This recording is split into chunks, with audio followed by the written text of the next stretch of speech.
On va lire la Bible dans Exode chapitre 21, versets 1 à 6. Est-ce que vous savez ce que c'est que la traite des Noirs? Les enfants, vous savez ce que c'est la traite des Noirs? Tu sais ce que c'est qu'il y a? Non? Vous savez pas? Tu as une idée? Oui. Non? Ok. La traite des Noirs, ce qu'on appelle la traite des Noirs, c'est à un moment donné dans l'histoire, il y a des gens qui croyaient que les gens noirs étaient moins importants que les gens blancs. Et ils sont allés en Afrique, il y avait des gens qui habitaient en Afrique, et ils ont pris des personnes qui étaient de couleur, des Africains, et ils les ont pris comme esclaves de guerre, ils les ont pris comme ceux qui volaient, ceux qui s'étaient fait attraper comme quelque chose, et bien ils étaient vendus aux Américains, et ils étaient envoyés loin de leur pays, sans racines, on enlevait leur nom de famille, on enlevait leur prénom, on leur mettait des numéros, on leur tatouait sur le corps. Vous savez, l'origine des tatouages, elle est vraiment pas belle. Et on leur inscrivait sur le corps un numéro plutôt que leur prénom pour qu'on ne sache pas qui ils sont. On leur enlevait tout ce qu'ils faisaient, que c'était des êtres humains normaux, on disait qu'ils n'étaient pas normaux, alors que c'était des gens comme vous et moi. Et on les méprisait à cause de la couleur de leur peau. On les envoyait par bateau, avec des centaines de personnes dans les bateaux, sans nourriture comme il fallait, sans de quoi se laver. Ils passaient des mois dans des bateaux qu'on appelait des négriers. C'est quelque chose de très méprisant, ce nom aussi. Et on les envoyait, on les vendait, et ils étaient esclaves toute leur vie dans un pays qu'ils ne connaissaient pas. Et généralement, les maîtres de ces personnes-là, on a beaucoup d'histoires, en tout cas, de beaucoup de personnes qui étaient des maîtres. Ce qu'on appelait les maîtres, c'est ceux qui les avaient achetés, ces gens. Et ils étaient méchants, ils croyaient avoir droit de vie ou de mort, ils les tapaient, etc. Et c'était quelque chose de très très difficile. Et on voit que c'est pas quelque chose de nouveau, l'esclavage, sauf qu'avec l'histoire, ça a pris une forme vraiment méprisante et pire encore que ce que c'était avant. Dans la Bible déjà, donc ce qu'on va lire, ça a été écrit il y a plus de 3000 ans. Donc ça fait beaucoup, hein. C'est plus vieux que 3000 ans. Déjà on parlait de l'esclavage. Alors c'était pas parce que les gens étaient noirs ou blancs, c'était parce qu'il y avait d'autres raisons, je vais en parler, mais déjà on parlait d'esclavage. Et Dieu avait donné dans la Bible quelque chose qui parlait des esclaves. Et on va le voir. Voici les lois que tu présenteras au peuple d'Israël. Si tu achètes un esclave hébreu, il servira 6 ans, mais la 7e, il sortira libre sans rien payer. S'il est entré seul, il sortira seul. S'il avait une femme, sa femme sortira avec lui. Si c'est son maître qui lui a donné une femme et qu'il avait eu des fils et des filles, la femme et ses enfants seront à son maître, il sortira seul. Si l'esclave dit « J'aime mon maître, ma femme et mes enfants, je ne veux pas sortir libre », alors son maître le conduira devant Dieu et le fera approcher de la porte et du poteau, et son maître lui percera l'oreille avec un poinçon, et l'esclave sera pour toujours à son service. On lit un texte là un petit peu qui est bizarre, un texte qui nous montre que si jamais un homme était acheté en tant qu'esclave et qu'il était hébreu, eh bien pendant 6 années maximum, il servira dans la maison de son maître, mais ensuite la 7e année, il était libéré gratuitement et sans rien devoir, il sortait. Et si jamais il voulait garder les avantages qu'il avait avec son maître qu'il trouvait bon, s'il aime son maître, s'il aime sa famille et qu'il veut rester là, il a le choix de dire « Moi, je veux rester dans cette maison, j'y suis bien, je veux rester. » Et alors, le maître, il l'emmène, il lui fait un trou à l'oreille, il lui poinçonne l'oreille, et c'était une marque d'esclavage volontaire. C'est-à-dire, moi, je suis volontaire pour être l'esclave de mon maître pour toute ma vie, mais c'est mon choix, on ne me l'impose pas. Je veux rester parce que je m'y trouve bien, je veux garder ma famille avec moi. Donc, c'est quelque chose qu'on va utiliser comme texte pour réfléchir ensemble. L'esclavage, je l'ai dit, c'est quelque chose qui fut pratiqué depuis la nuit des temps. Et quand on lit la Bible comme ça, rapidement, on pourrait croire que Dieu est d'accord avec l'esclavage. Puisqu'on dit, regardez, il le permet, puisqu'il dit que quand on veut acheter quelqu'un, on l'achète, on l'a pour 6 ans, quand il est hébreu. Il y a d'autres textes qui parlent que c'est pour toute la vie lorsqu'il est acheté chez des personnes étrangères d'un autre pays, d'une autre nation. On pourrait croire que Dieu est d'accord avec l'esclavage. En fait, pas du tout. Dieu ne trouve pas que c'est bon qu'un homme soit esclave. Dieu n'est pas d'accord avec le fait qu'on achète quelqu'un comme si c'était un meuble ou une console de jeux vidéo ou de la main d'œuvre gratuite. Dieu n'est pas d'accord avec ça. Il ne considère pas ça comme ça. Il y avait à l'époque, non pas du tout la traite des Noirs. C'était pas une question de racisme. C'était quelque chose de particulier. Soit on était un esclave de guerre, c'est-à-dire on avait attaqué Israël. Israël s'était protégé et il avait pris des gens et pour la peine, ils devenaient des esclaves.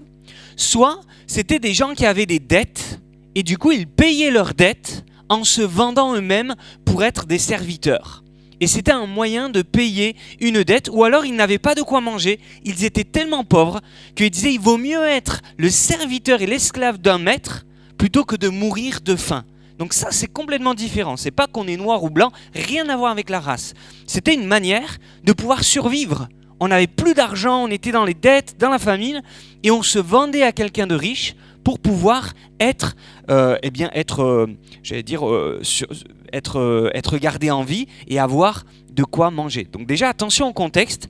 Et quand Dieu permet d'acheter un esclave qui n'est pas juif, on va le voir, à un moment, Dieu dit dans Lévitique 25-44, c'est des nations qui vous entourent que tu prendras ton esclave et ta servante qui t'appartiendront, c'est d'elles que vous achèterez l'esclave et la servante.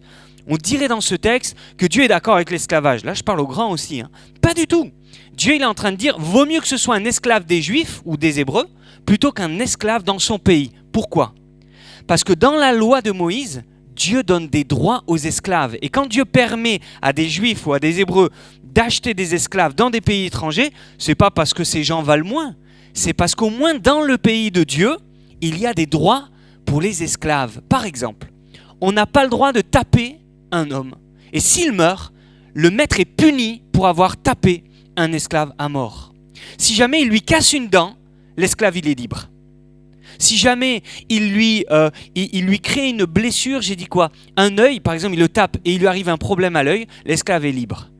Il n'y a pas de pays autour qui sont comme ça avec des droits pour les esclaves. À l'époque, les gens qui ne connaissaient pas Dieu, les gens qui n'étaient pas des nations de Dieu, un esclave, ça vaut rien. J'ai le droit de vie ou de mort, je veux le tuer, il meurt, c'est mon droit, c'est mon esclave, je l'ai acheté, c'est mon argent.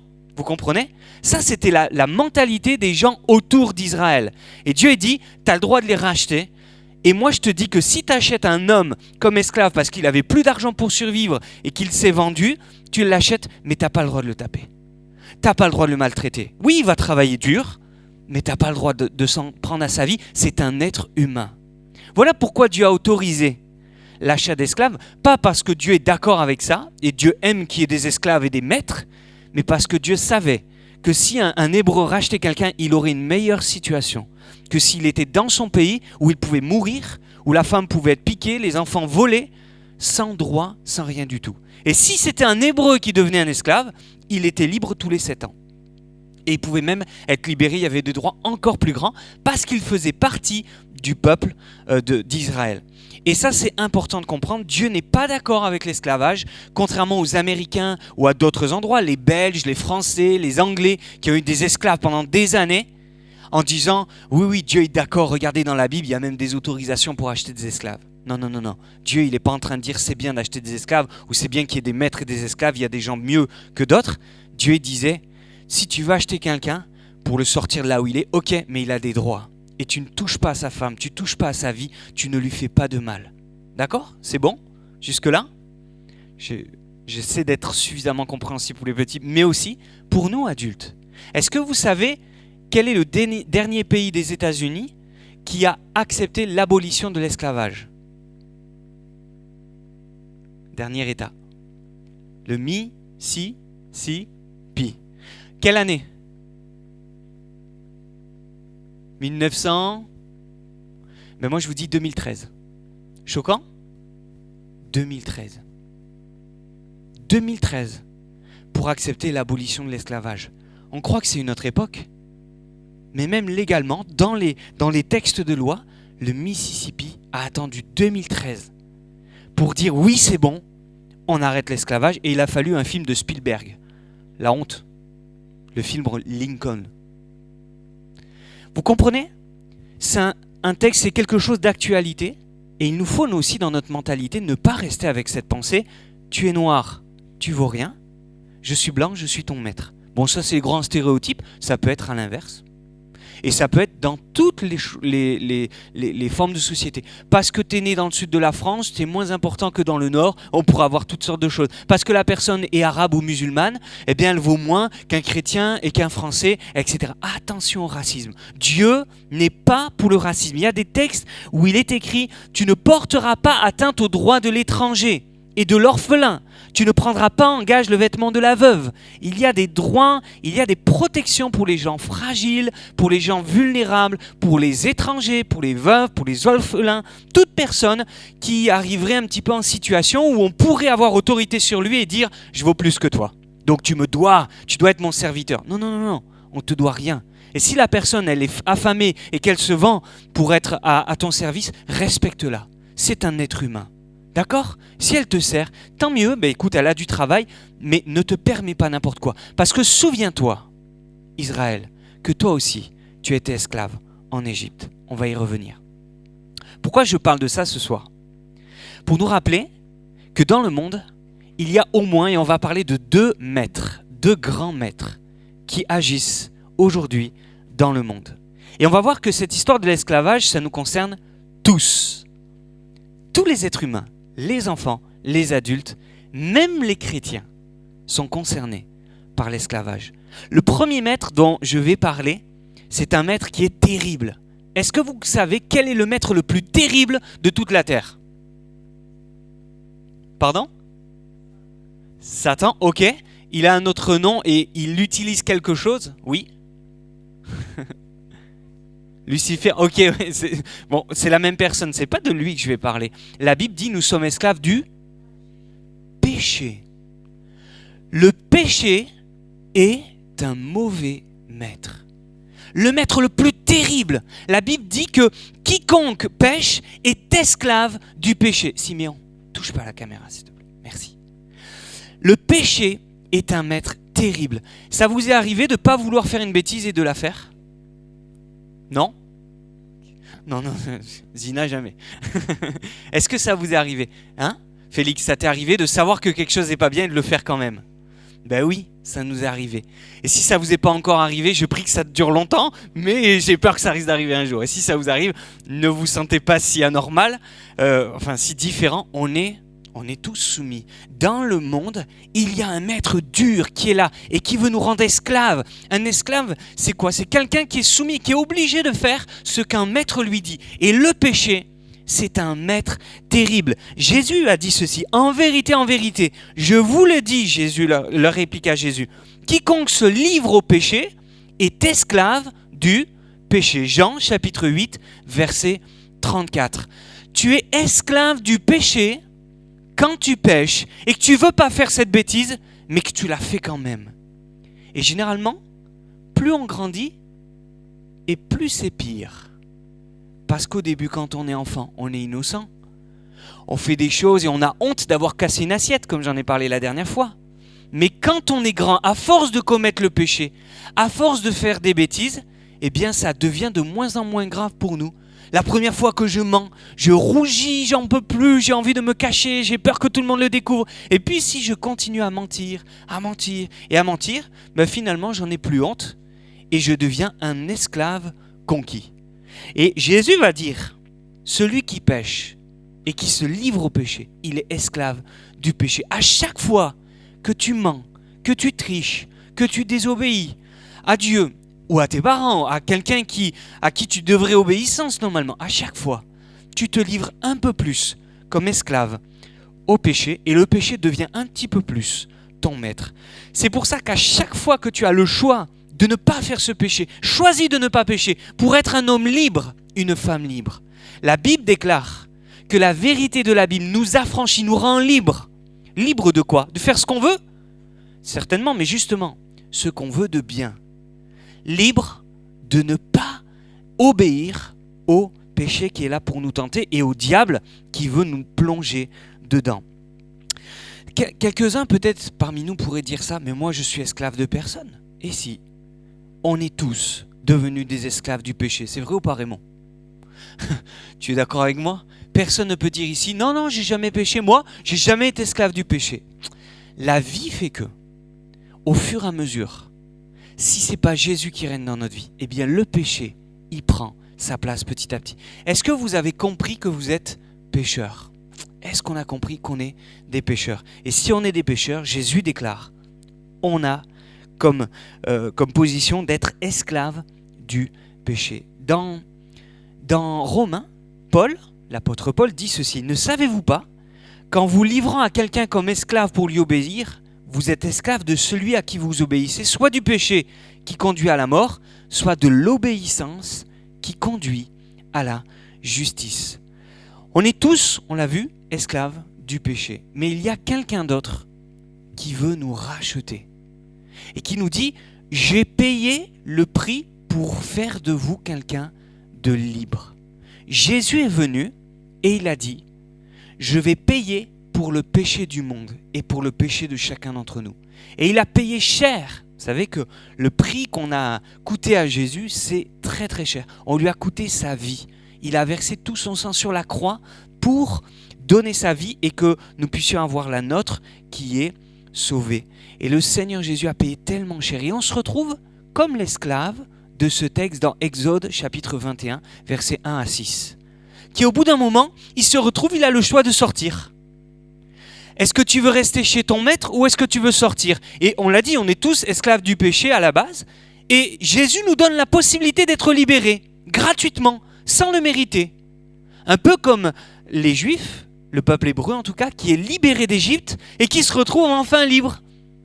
Et au bout d'un moment, il a ce choix. Est-ce que je vais rester libre ou est-ce que je vais retourner au pays duquel j'ai été libéré? Vous vous souvenez, dans le désert, ce qu'ont dit les Hébreux, au bout d'un moment, il y avait tout un ramassis de personnes. C'est comme ça que la Bible le dit. Il y avait un ramassis de personnes, il y avait des gens, dans Nombre 11, verset 4, le ramassis de gens qui se trouvaient au milieu d'Israël fut saisi de convoitise, et même les enfants d'Israël recommencèrent à pleurer et dire « Qui nous donnera de la viande à manger? Nous nous souvenons des poissons que nous mangions en Égypte, et qui ne nous coûtaient rien, des concombres. » Vous aimez les concombres? C'est mieux saucisson? T'aimes le concombre? Ok. Les concombres, les melons, les poireaux, les oignons et les os. Maintenant, pas les os, hein. Les os, L-A-U-L-X. Ok. Et c'est quoi d'ailleurs les os? Comment? De l'ail. Ok, de l'ail. Les os, c'est de l'ail. C'est le pluriel d'ail. Ok. Merci, vous m'avez appris quelque chose. Donc, et des ailes, ou des os, pardon. Maintenant, de l'ail, oui. Maintenant, notre âme est desséchée, plus rien. Nos yeux ne voient que de la manne. Vous vous souvenez de ce passage dans la Bible? Le peuple d'Israël, il est délivré de l'esclavage en Égypte. Ils étaient tous esclaves dans l'Égypte qui représente le monde, le péché. Ils sont libérés, ils sortent. Dieu ouvre la mer rouge devant eux, ils sont là. Et puis au bout d'un moment, le pain qui descend du ciel, c'est quand même lassant. Au bout d'un moment, on aimerait autre chose. Mais vous imaginez? Eux qui avaient été esclaves, qui mouraient à force de fabriquer des briques pour faire des pyramides et d'autres bâtiments. Ils étaient sous le soleil toute la journée. Il y avait un maître pharaon qui était dur et qui les oppressait, qui les fatiguait, qui les faisait tuer. Les bébés, on les prenait, on les jetait dans le Nil. Vous vous souvenez de Moïse qui a failli mourir dans le Nil? Et là, ils sont libres. Bon, dans le désert, mais libres. Il y a le pain du ciel, la manne qui tombe du ciel. Oh là là, les concombres. Mais les concombres, c'est pas intéressant, les concombres. Qu'est-ce qu'on en pense, non? Les melons, l'ail. Quand même, c'est pas mieux d'être quand même avec Dieu? Tout à l'heure, il y avait une photo, je sais pas si tu peux enlever. Il y a la photo du tabernacle. Vous vous souvenez de cette photo? La Bible raconte qu'il y avait une tente au milieu du camp d'Israël dans le désert et il y avait le feu qui descendait sur le tabernacle, sur la tente. Et le feu et la nuée, là c'est une colonne de nuée, de nuages le jour et de feu la nuit. Et ça montrait que Dieu était présent, c'était miraculeux, il n'y avait pas de feu qui était allumé. Il y a un feu devant où on brûlait les sacrifices, tout devant là, à l'autel des sacrifices. Mais derrière, sur la tente, il y avait une nuée qu'on appelle la Shekinah, la présence de Dieu. Et c'était la preuve que Dieu était là. Et eux, ils sont là, ils se plaignent des concombres. Voilà, les poissons, les concombres. Et il y avait Dieu qui était au milieu d'eux, qui envoyait du pain gratuit, du ciel. Et il dit, oh là là, c'est lassant, on aimerait de la viande. Hein. Le poulet, il est où? Le saucisson. Et ils étaient là, et ils étaient pas contents. Et ils ont oublié que c'était pire en Égypte. Et ils veulent retourner. Et il dit, non, on veut mettre notre oreille pour la faire poinçonner là. On veut une boucle d'oreille là pour montrer qu'on veut être esclave de Pharaon. On préfère être esclave de Pharaon que d'être dans le désert avec Dieu. Hein. Mais qu'est-ce que c'est cette affaire? Ils ont oublié comment c'était avant. Est-ce que c'est pas la tentation qu'on a, nous, en tant que chrétiens, quand Jésus nous a sauvés, on a compris qu'il nous aimait, pardon pour notre péché, amen, merci Seigneur, et tout à coup, ah mais c'est vrai, au fait, maintenant je suis libre. Qu'est-ce que j'aimerais pas retourner? Avant, je pouvais faire ce que je voulais, hein. Je pouvais mentir, je pouvais tricher, et je culpabilisais pas avant, hein. Il n'y avait pas le pasteur pour prêcher et dire c'est pas bien le péché, c'est pas bien le mensonge. C'était mieux avant, hein. Et est-ce que le diable, il cherche pas des fois à nous rattraper, un peu comme Pharaon? Revenez dans le pays, parce que lui, il veut continuer à ce qu'on travaille pour lui. Tu as la possibilité d'être libre. Tu as compris, tu as entendu que Jésus est mort à la croix pour te libérer. Tu as enfin la possibilité de partir libre et tu dis non, mais j'aime bien mon maître. Parce qu'il y avait des poissons, on n'avait pas besoin d'aller les payer, c'était gratuit dans le Nil. Il y avait de tout, il y avait des concombres, il y avait des melons. Et on a oublié que toute la journée on était sous le soleil, que des gens mouraient sous les coups de fouet, que nos bébés étaient jetés dans le Nil. On oublie que c'est horrible d'être avec le péché, parce que le maître du péché, c'est le diable. Et on dit, oh mais je préfère pécher, au moins je fais ce que je veux, j'ai les concombres, j'ai les copains, les copines, les sorties, plutôt que d'être avec Dieu où c'est un peu le désert. Hein. J'ai plus personne qui est mon ami, bizarrement, parce que je veux plus faire de bêtises. Ah, ça c'est un choix. Le deuxième maître dont je vais parler, c'est Dieu, c'est Jésus et c'est le Saint-Esprit. Et c'est Dieu lui-même qui le dit. Lévitique 25, 55, « C'est de moi que les enfants d'Israël sont esclaves. Ce sont mes esclaves que j'ai fait sortir du pays d'Égypte. Je suis l'Éternel, votre Dieu. » Ah bon? Dieu dit qu'on est ses esclaves? Que le peuple d'Israël est son esclave? Eh bien oui. En fait, la Bible nous déclare qu'on est forcément avec un maître dans notre vie. On ne peut pas dire j'ai 0 maître, ni Dieu ni maître. Il y a des gens avant, ils se faisaient tatouer ni Dieu ni maître. C'est pas possible, tu as forcément un maître. C'est soit Satan, le péché, le mal, soit Dieu, la Bible, Jésus. Il y en a un qui est horrible, terrible, il te fait voir quelques concombres et quelques melons, mais au final, il te fait souffrir et il te fait du mal et il te fait le servir et travailler dur pour lui et faire des choses que tu regrettes après. Oh, ça paraît bien, au moins c'est gratuit, il y a plein d'amis, on n'est pas tout seul, alors qu'avec Dieu, des fois c'est un peu le désert. C'est vrai que des fois ça coûte, ça demande un effort. Eh oui, mais derrière la récompense elle est grande. Et si tu acceptes que Dieu soit ton maître, que Jésus soit ton maître, il va faire quelque chose d'incroyable. La Bible raconte que quand quelqu'un d'Hébreu trouvait un bon maître cette fois-ci et qui disait non mais moi je veux le suivre, je veux être avec Jésus pour toujours, moi je veux que mon oreille, tu as parlé de l'oreille, j'étais content. Est-ce qu'on écoute le Seigneur? Moi, mon oreille, je veux la poinçonner. Je veux qu'il y ait la marque de mon amour pour Jésus, de mon amour pour Dieu, de mon amour pour la Bible. Je veux écouter Dieu parler à mon cœur pendant les réunions et pas faire n'importe quoi. Je veux écouter Dieu me parler quand je lis la Bible et pas oublier et faire comme si c'était un roman. Je veux écouter le Seigneur quand je prie et pas juste prier pour comme un porte-bonheur. J'ai prié donc je sais que Dieu est avec moi. Je veux écouter Dieu.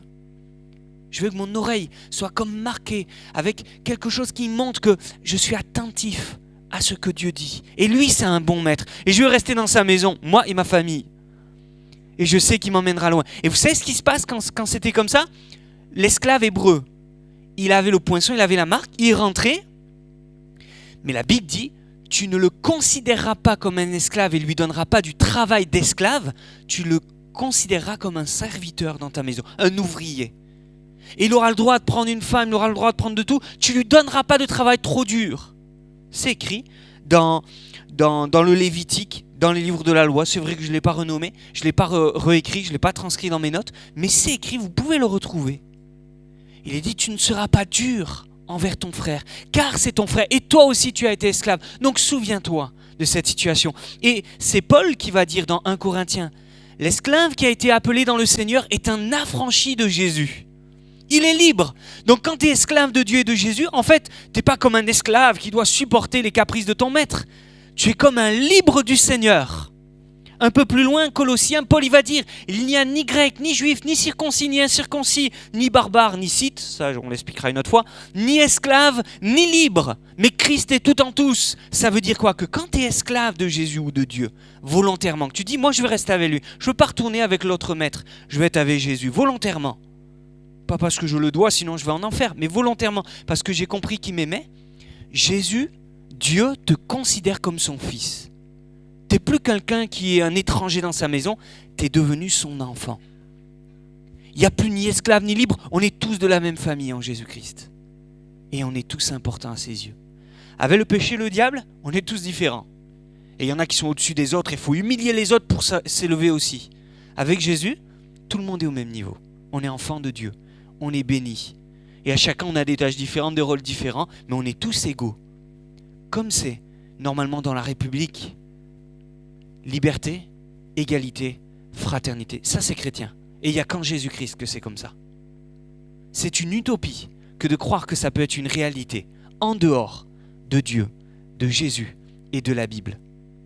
C'est des valeurs que je veux porter dans mon cœur, mais qui viennent de Christ lui-même. Nous sommes des esclaves, des étrangers, des méprisés quand on est avec un mauvais maître. Mais quand on est avec le bon maître Jésus, on est des enfants, membres d'une même famille. Alors la question ce soir, c'est ça. Est-ce que Dieu est ton maître? Est-ce que Jésus est le maître de ta vie? Est-ce que tu veux le laisser décider, guider ta vie en lui faisant confiance qu'il te donnera le meilleur? Ou est-ce que tu veux être esclave du péché? C'est une vraie question ce soir. Je le pose à mes enfants, aux plus grands, à ceux qui pourraient être mes parents, à mes frères et sœurs, aux jeunes, aux moins jeunes. Est-ce que tu veux être esclave du péché en continuant à pécher? Ou est-ce que tu veux être esclave de Jésus en croyant que ses conseils, ses ordonnances, ses instructions sont bonnes et en obéissant parce qu'on sait que c'est là la vraie vie, la vraie liberté? Ce soir, après ce rappel, qu'est-ce qu'on décide? On a la liberté parce que Jésus a payé cher, on a de la valeur à ses yeux. Et il vaut mieux être racheté par lui pour être dans sa maison plutôt que de rester dans la maison étrangère. On n'a pas été créé pour être dans la maison de Satan, dans la maison du péché, esclave du péché. On a été créé par Dieu, pour Dieu. Et si je décide de lui obéir, d'être son serviteur, sa servante, je vais même devenir son enfant, son fils ou sa fille, un membre de la famille de Dieu. À nous de le décider. Jésus a payé à la croix cher, parce qu'on coûte cher, on vaut cher. Est-ce qu'on le veut ou est-ce qu'on ne le veut pas? Ce que le monde nous montre de l'esclavage n'a rien à voir avec le service auprès de Dieu. Mais on est créé pour servir Dieu de tout notre cœur. On prie? Merci Seigneur pour ce soir encore ta parole qui nous éclaire et qui nous montre ces réalités. Il y a tellement de mauvais exemples. C'est vrai Seigneur, combien c'est triste de voir qu'il a fallu attendre 2013 pour que certains pays disent oui, on abolit l'esclavage. Seigneur, quelle tristesse, quel drame que le monde n'ait pas compris et n'ait pas conscience de son état d'esclave du péché. S'il te plaît, aide-moi à prêcher de plus en plus fort, de plus en plus loin, et à ce qu'il y en ait plusieurs qui prennent aussi leur place, que chacun de nous devenions des témoins pour dire au monde, il y a un esclavage dont vous êtes victime, qui n'est pas juste, et duquel vous pouvez être racheté, libéré en Jésus-Christ, qui a payé cher à la croix pour vous. Devenez serviteurs, servantes, enfants de Dieu. Faites partie de sa maison, de sa famille. Et nous-mêmes, Seigneur, pour quelqu'un peut-être ce soir, qui est encore en proie au péché, encore sous l'intimidation ou l'illusion, l'attirance du péché, donne-lui ce soir de prendre la décision de te donner sa vie et de dire non au péché, s'il te plaît. Nous tous, peut-être qu'on est tentés de revenir en arrière. On est sorti d'Égypte, on est sorti du péché du monde et on se disait c'est peut-être mieux avant, finalement c'était moins compliqué. Seigneur, le diable nous ment, on ne veut pas l'écouter. S'il te plaît, donne-nous la force de ne pas nous laisser tenter pour replonger dans l'ignominie du péché, dans l'horreur, la chose terrible de l'esclavage du péché. Avec la honte, la culpabilité, la peur, toutes ces choses. Délivre-nous. En plus, tu le dis, le salaire du péché, c'est la mort. Mais le don gratuit de Dieu, c'est la vie en Jésus-Christ. Donne-nous de choisir la vie. On a le choix. C'est la bonne nouvelle, Seigneur. Tu nous donnes le choix. Donne à chacun, aide chacun à faire le bon choix. Particulièrement les enfants qui rentrent ce soir, qui rentrent aujourd'hui, qui rentrent demain, qui rentrent, Seigneur, en cette nouvelle année. Donne-leur, Seigneur, de toujours faire le choix de renoncer au péché et de faire de Jésus leur maître, qui sera un bon maître, qui les bénira, qui les récompensera et qui les aidera dans leur vie. C'est un moment tellement difficile, l'école. C'est tellement compliqué. Il y a des copains, des copines, des attirances, il y a toutes sortes de choses. Donne-leur d'être forts et courageux pour lutter contre ces tentations, s'il te plaît. Et nous, adultes aussi, c'est vrai. Dans des domaines différents peut-être, de différentes manières. Mais donne-nous d'être courageux, d'être déterminés, d'avoir des sentiments de conviction pour toi, Seigneur, s'il te plaît. On ne veut pas rentrer dans l'horreur de l'esclavage du péché, mais rentrer dans la famille de Dieu et y rester pour toute notre vie. On ne veut pas se plaindre des melons, des concombres, des choses qui nous manqueraient, Seigneur. On ne veut pas se plaindre de la manne, Seigneur. On veut recevoir la manne, le pain du ciel, et ne pas se lasser de cette nourriture spirituelle qui est ta parole. Pardon pour toutes les fois où on est lassé de la Bible. Aide-nous à l'aimer et à la serrer dans notre cœur. Amen. Merci Seigneur. On va chanter un chant. Tu aurais un chant, Stéphanie ? On va chanter un chant, et pendant ce chant, vraiment, je vous encourage à peut-être à chanter, mais aussi à réfléchir sur ces choses et à se souvenir de l'amour que Jésus a dû avoir pour nous envoyer dans ce monde de liberté, dans son royaume, pour nous libérer de l'esclavage du péché.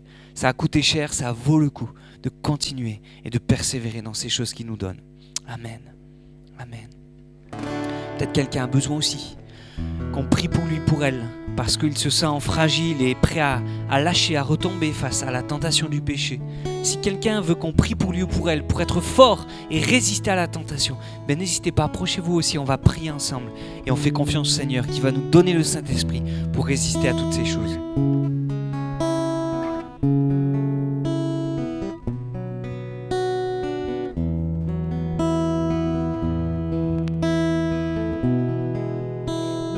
Merci pour ta parole, lumière donnée aux hommes, qui nous fait connaître le cœur de Dieu.